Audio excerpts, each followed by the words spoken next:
So a lot of you already know that I work with several distance clients, and even with my in-person clients, I try to put a lot of attention into making sure that I make the movements we do accessible to them outside of this training space.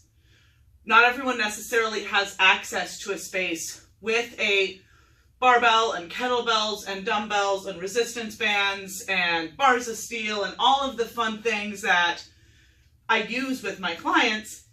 Not everyone has access to a place that is safe to them, affordable to them, or accessible to them.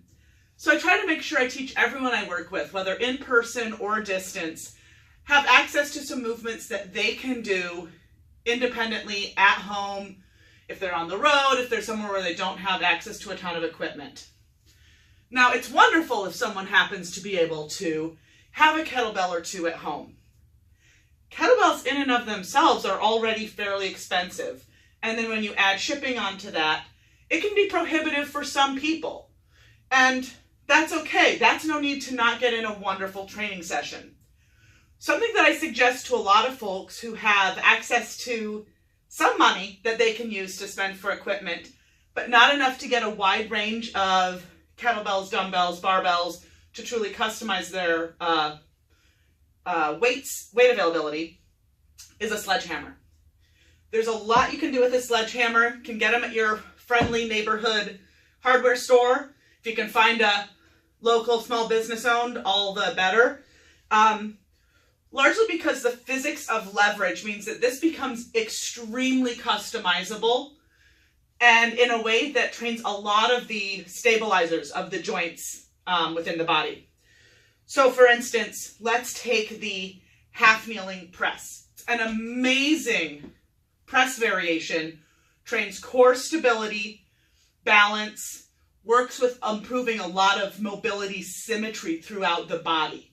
It's one of the most versatile and accessible overhead press variations for a lot of folks. Now, you can absolutely do this with a dumbbell or kettlebell using all of the general range of motion guidelines that I mentioned in my earlier video around overhead pressing. You can also take a sledgehammer and go through your press variation here. Now, you can probably guess, holding this close to the head of the sledgehammer, pretty darn easy. But the further down I go, the more I have to be aware of the joint action and the stability, and the more weight I'm actually holding through the wrist, forearm, and shoulder. You're gonna have to move slower, but holy cow, you can get a lot of variability from buying one sledgehammer that's even above and beyond what you can get from buying one dumbbell or one kettlebell.